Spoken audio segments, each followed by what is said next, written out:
Hello, everyone. I am Mariah Parsons. I'm your host. If you are new to Learn to Listen, welcome. And if you are a regular listener, thank you.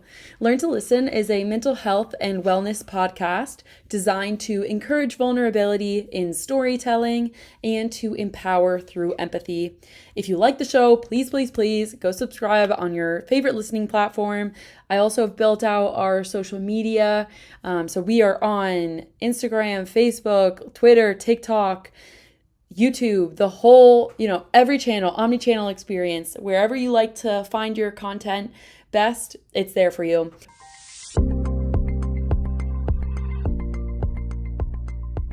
So hello, everyone. On this episode of Learn to Listen, it's a tad different. Than our normal episodes because I am actually getting interviewed during this one. So a little bit of background. My lovely friend and fellow Devon Ngo is interviewing me during this. And I wanted to include it on this podcast kind of after the fact because we had a great conversation and it was all about kind of why I started the podcast, why I'm passionate about it. But before we get into the conversation, I did want to give a little bit of a backstory to Devon and his photography project that he is currently working on and what inspired this conversation. So Devon also went to Notre Dame, class of 2021, just like me. And as I mentioned earlier, he is also in the Orr Fellowship. And he, by day, operations analyst, but he is very passionate about photography as well. So yes, he is an engineer, but also super creative, which I love that mix. And so he is currently building out his photography portfolio, and he asked me to be featured. The mission of this project is to capture people in their element, doing what they're really passionate about.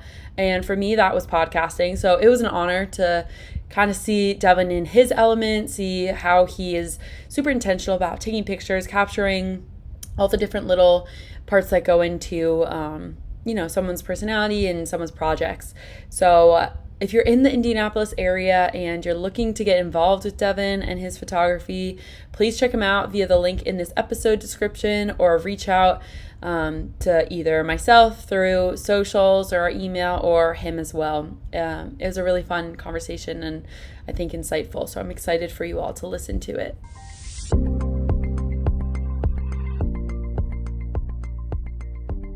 All right.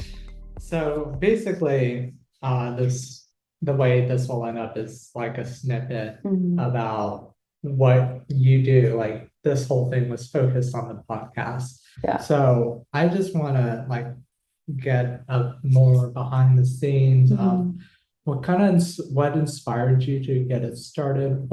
First of all, what is it about? Why did you start it? Who is it for? Let's start. Yeah, I can walk you through it all.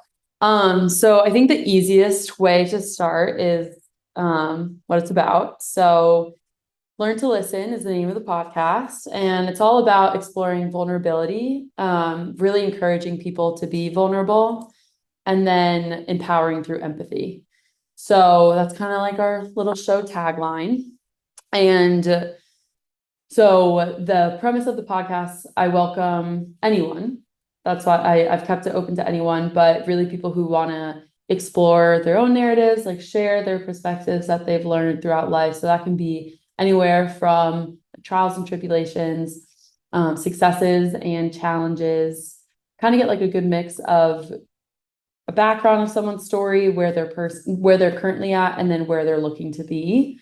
And the formation of that kind of differentiates based on the person and how I know them or what they're passionate about. So I've had a lot of athletes come on, various different levels. I've had coaches come on as well. And that mainly comes from my background in athletics, but I've also had Orr fellows come on and talk about the different things that they're involved with or passionate about. That had other podcasters come on as well. I also had Lex and Soph come on for their nonprofit. So it's more of a, I guess if I had to pinpoint, less of a business structure, but more of a philosophical podcast. And my hopes are that One, and this gets more into the reasons as to why I personally started it, but I hope that anyone listening to the podcast could find something that they relate to and then either take a different perspective or a similar perspective and find either a different way to view something. If they hear someone talking about a similar experience, maybe they have a different outlook on how they approach that perspective. Or if there's a similar experience that a guest or myself have gone to that a listener is listening to that recording of, then hopefully they find a little bit of comfort in someone else is going through the same thing. And so I started the podcast with those are, if I could accomplish that through, I call it my passion project, but through this podcast, if I could do that, then I'd be happy. And I started it mostly because I went through a leadership program through Notre Dame and the NCAA and ACC.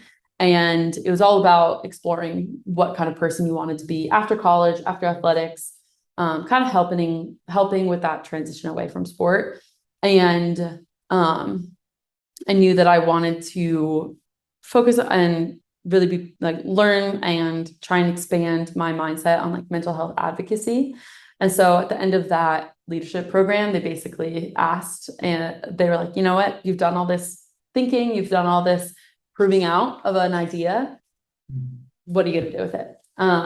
And so it was a little bit of an I gotcha moment and challenged us to actually go make something that we'd be proud of.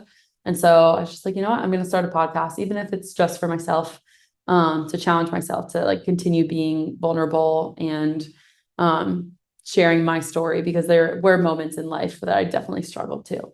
Yeah. So you speak about this transition and just like the program helping you kind of think more about who you are outside of sports. So who are you outside of sports, and what does the future version of yourself look like? Yeah, I love that question. Outside of sports, I'm definitely a relationship focused human. So definitely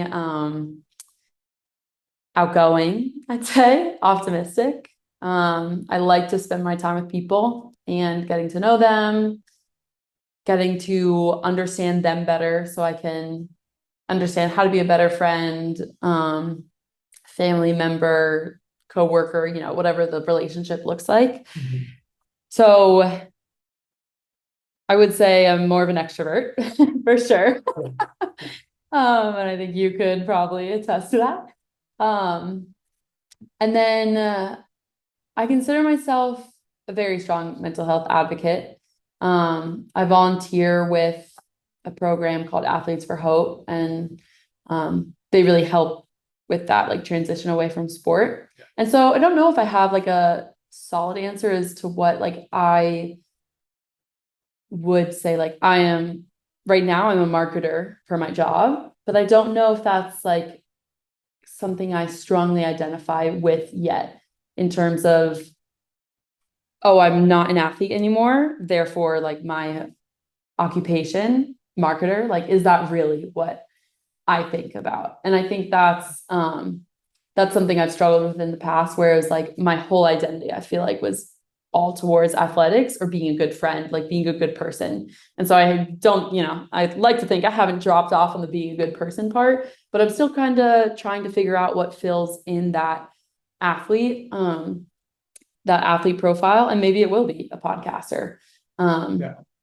But I don't think there's another thing that I've dedicated myself to solely for that long as athletics. Yeah, I mean, we are about a little over a year out, so I don't expect you to be like, this is my new identity. Yeah, this is my new branding. But I think sometimes for us, like it's really easy to find to try to have the need to label ourselves or fit into like I'm an athlete, or like I'm a podcast, I'm a marketer. But the thing is, when we kind of lose that, or like our lives move on to a different chapter where we can't strongly identify with that as much, then we start to feel a little more so with that loss of identity. Yeah. And one of the things that I've kind of come across as I've been just reflecting and trying to figure out who I want to be or the impact I want to drive post college has been like, okay, yes, these are things that I do, but the core of my own identity is tied to values. Hmm. It's like how for me it's like, okay, values driven, like purpose driven storyteller. Yeah. So it's like, okay, yes, I'm a data analyst, yes, I'm a photographer, but at the end of the day, what I want to do is I want to elevate and uncover stories that need to be told or that should be told, that should be heard. Hmm. And that for me ties in a lot more of that. It ties in a lot more of that, like, hey, no matter what I'm doing, am I able to tell a story? Am I able to use my storytelling to elevate and lift up others? And like, Yeah. Yeah, I love that. And it definitely resonates with me, too. And I think that's why we like get along so well. That's why we're here, right? Like, you being a photographer, me being a podcaster, in that terms of what brought us here and like the storytelling, and like a connector, I would say too. Like I love, um, being able to like find someone, relate to them, or like connect someone with someone else yes, to be like, oh, and even if it is through the podcast or just like friends, right? Of being like, oh, like I think you'd really get along with this person, or I know this person, they went through a similar experience. Maybe you guys could talk about that if it would be helpful for you. Or just like that empathetic piece. I think that's one of my core values for sure. And I try and keep that in like whatever practice I'm doing in the moment or however I'm moving forward, of like how can I put more empathy into a conversation to like get more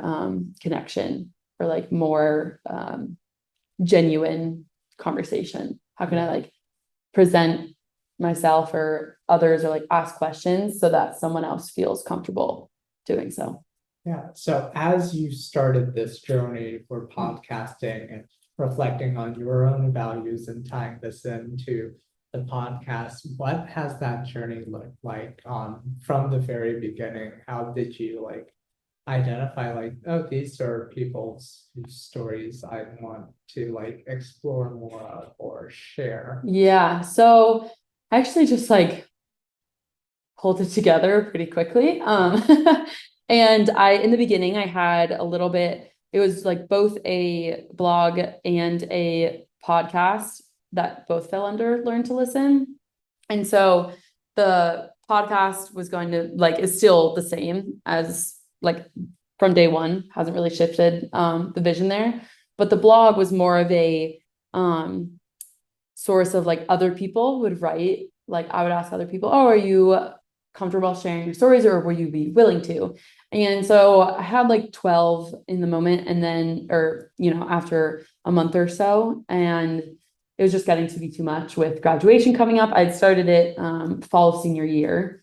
So with COVID going into rowing season, the more competitive season is spring, and then graduation, it was, yeah.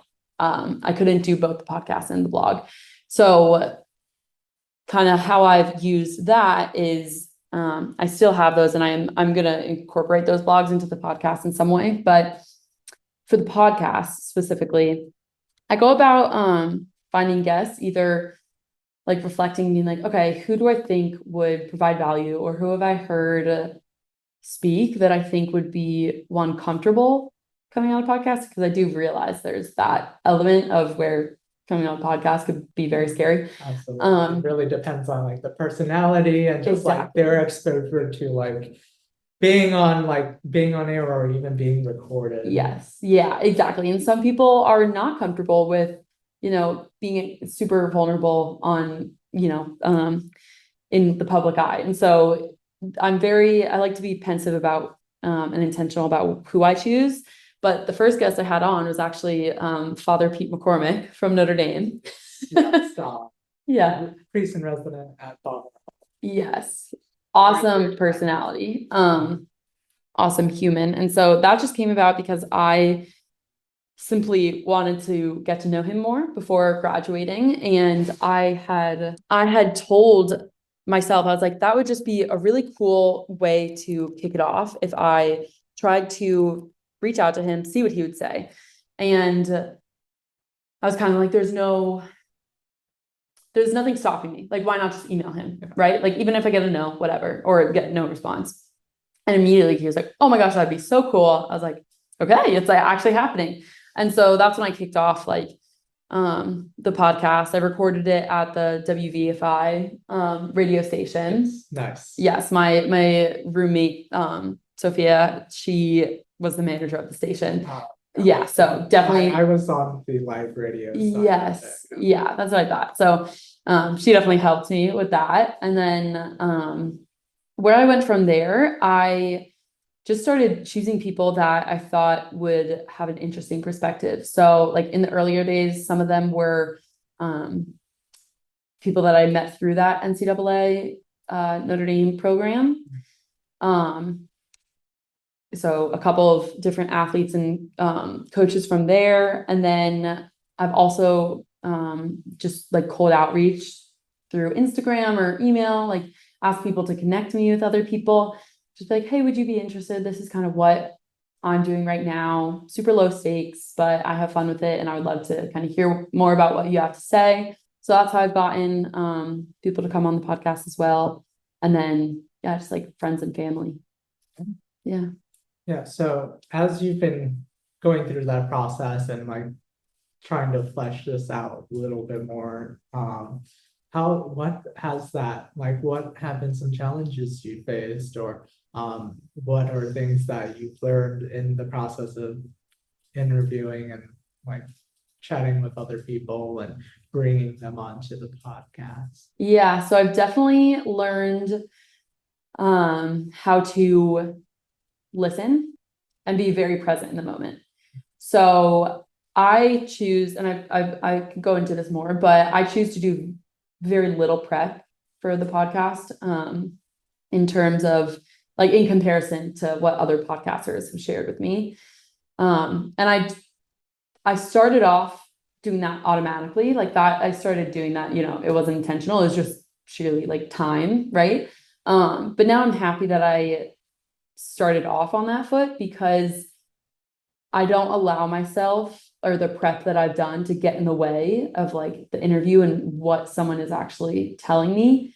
So I have questions and kind of a thought process of where I want to go with each conversation, but I will let how it is actually unfolding steer the conversation, right? Yeah. So that's one thing I've really learned is how to listen to someone and like not talk over them, how to be very present, just very like bodily aware, like how my nonverbal cues are gonna hopefully make them feel more like comfortable in the conversation, and kind of how I can comfort them and make them feel like they're in a space that they can share and be vulnerable. So that's one thing that I've definitely felt I've learned.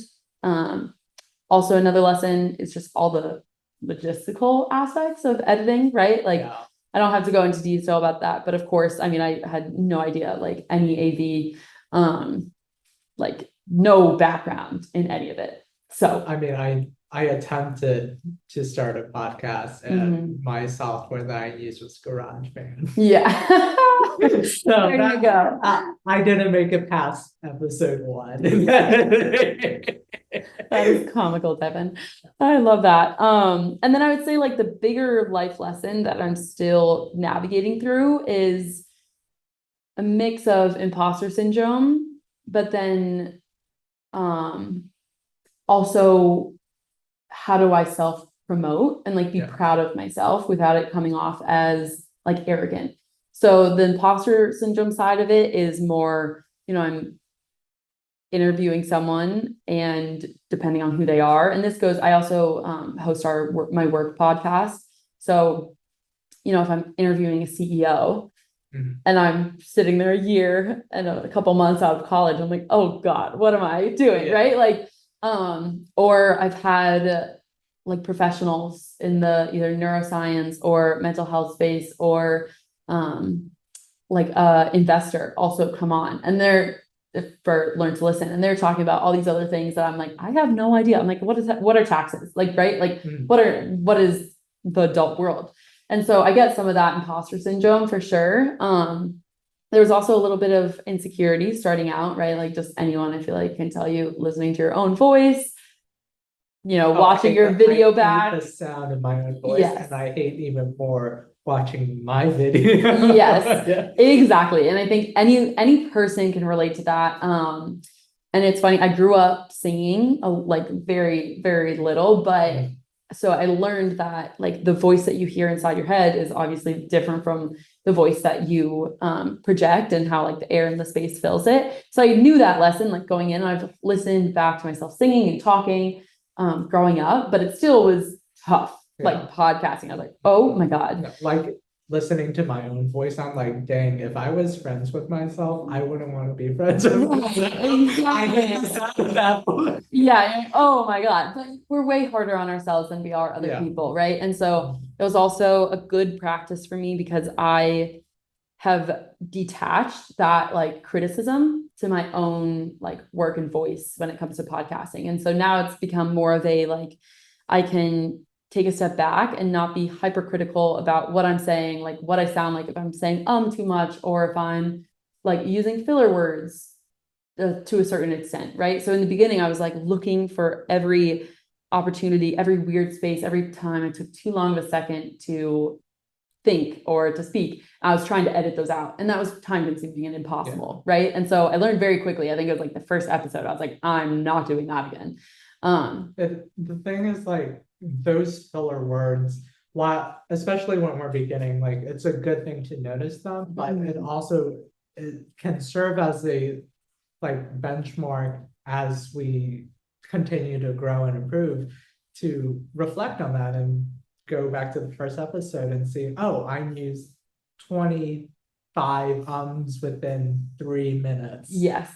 And now here, I mean, that is excessive. Yeah. But, and definitely probably should edit like some of that. But at the same time, it does help us see like, okay, these are things that I see now. And let's keep that in mind as we continue to like improve upon that. Yeah. And like, I definitely feel you with that imposter syndrome, because like for me, I've been casually working on photography / dabbling in it since sophomore year of college.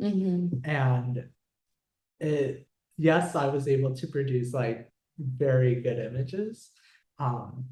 Especially during like a photo class, I was able to just like get in there and just be creative and execute. But going from, hey, I can do it in an academic setting and I can do it casually, to like, hey, I am charging money for this. And just realizing like and that like I don't feel like I'm good enough to be charging for this. But at the end of the day, there's so much time and money investment in like getting ready for like a shoot or a podcast, and making sure you have decent enough equipment. It doesn't need to be that professional, because I mean, while you are starting off, like you don't know if this is something that you want to pursue full time. So it's kind of like and at the end of the day, like if you had like a decked out studio, that's not going to make you professional. It's that experience, it's that learning curve that you go through. And so it's like, one step at a time at the end of the day. Yeah. And no, that's exactly it. And I got some great advice in that, it should be more about the content rather than the credibility. And I think you build that credibility with the content, right? And so if you have something worth listening to, then people will come. Exactly. Yeah. And so that's where it's been really nice now that I have, a couple episodes under my belt that I can appreciate where I started out, and now transition from that more critical viewpoint and just be an observer and be like, okay, this isn't indicative of like my person or my value. It's like these are just my thoughts. And like if someone wants to listen, they want to listen. If they don't, they don't. Like I'm not attaching any emotion or anything that is, could be like triggering in a sense of like I just because I use filler words or whatever I'm saying, like I am stumbling upon my words, right? It doesn't mean that I'm not intelligent. Like they don't have to correspond, right? And so that's been a great lesson. And then the self-promotion thing. And this is part of the reason I started the podcast is because talking about myself, especially when it's unprompted or someone isn't, asking me, be like, oh my God, tell me about this. It is weirdly difficult. And so, I mean, even I'm still pretty relaxed about this podcast, but I try and like push myself to be a little bit more, be like, oh no, this is something I'm proud of. Like I enjoy doing this. Like, oh yeah, I have a podcast. Like, that I think it's still very much a learning process. And I'm still trying to figure out how to navigate it all. But I know at least from where I started, and where I'm going, I feel better or more comfortable doing so. Yeah. I think one of the biggest struggles as an artist, like podcasting, as a photographer, is again, you are your own biggest critic. Like, and there are so many times where I can't tell you as a photographer, I've looked at a photo and like I thought of a photo and like the way I want to execute it, but my skills are not at the point where I can execute it to my own vision. And that gap in the skill is where it's like, okay, how do I close this gap or do I give up?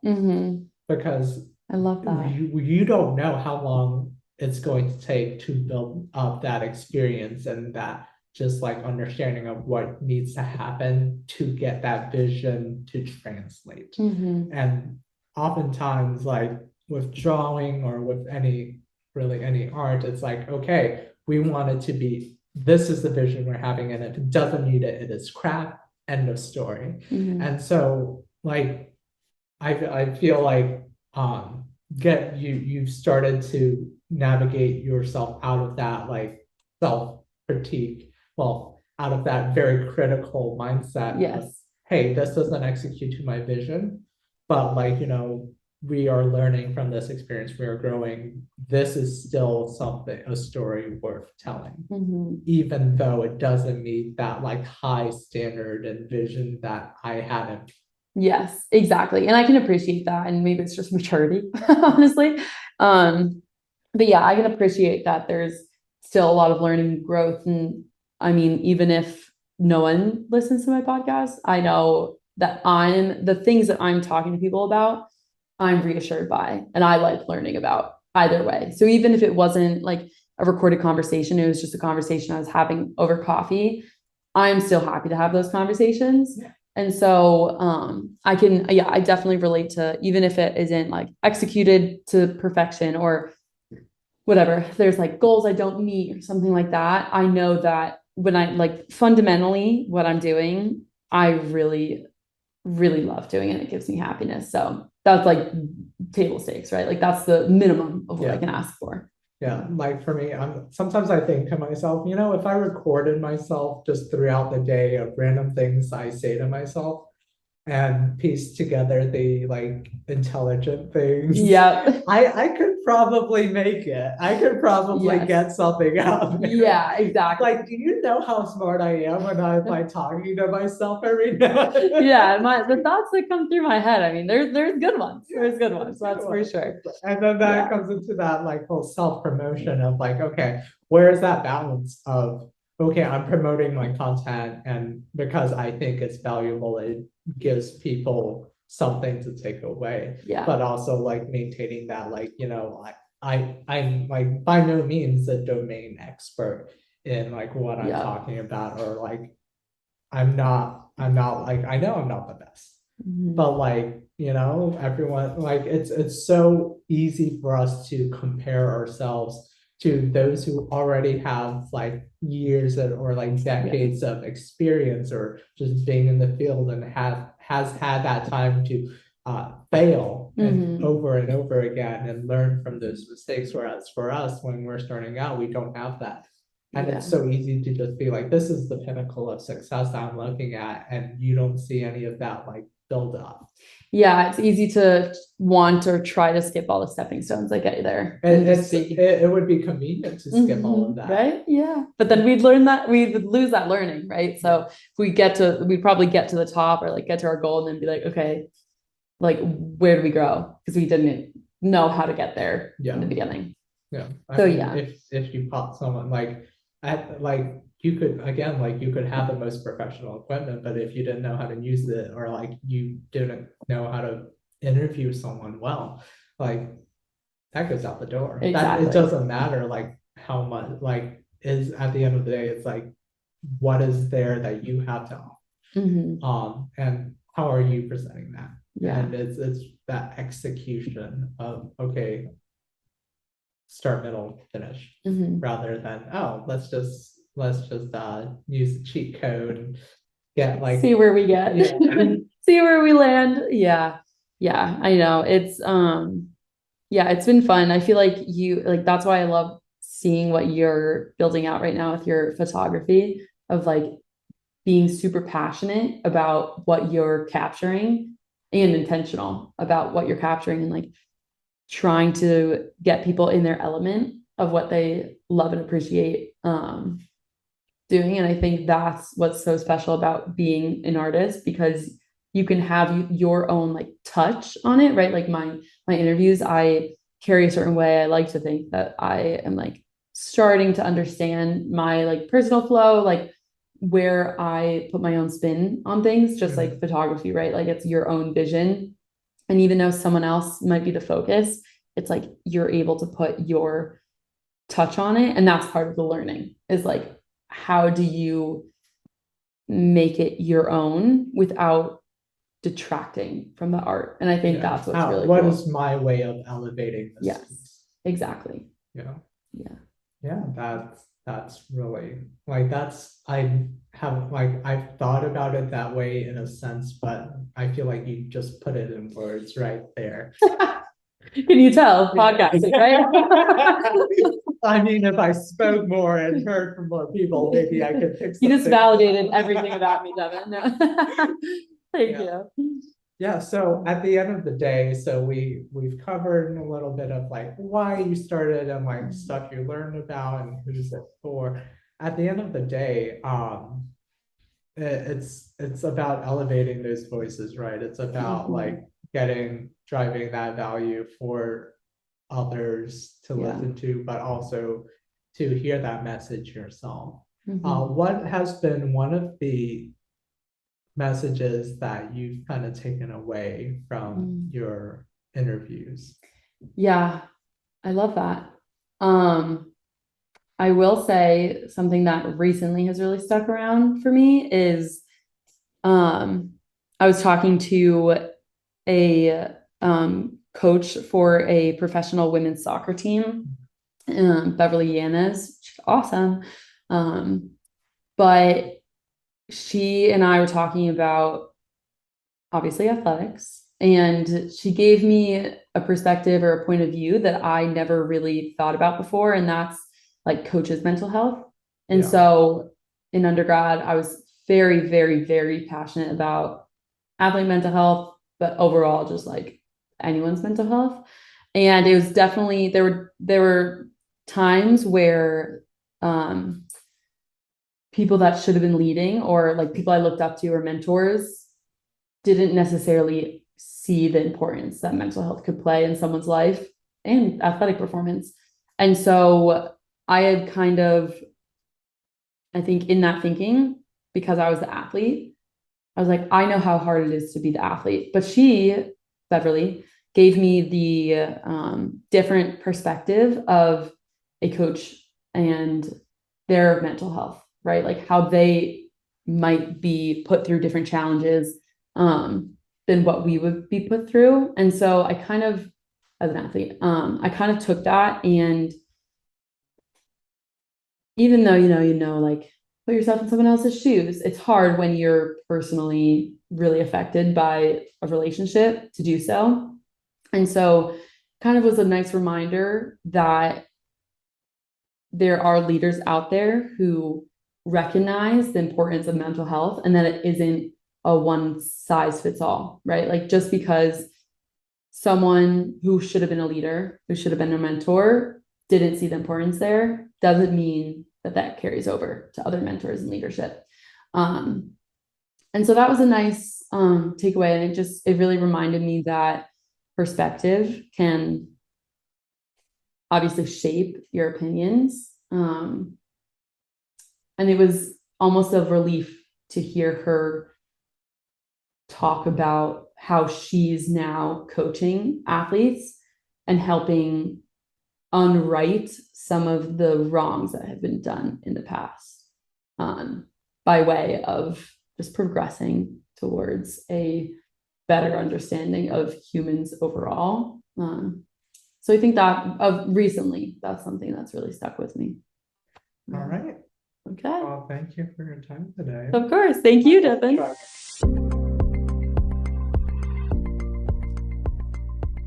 Thank you all for listening and dedicating some of your time to listening to these conversations and being an external part of that conversation. I hope you take away with each episode maybe some new perspectives and some ways to reflect about how what we talk about pertains to your life and your own interests and goals.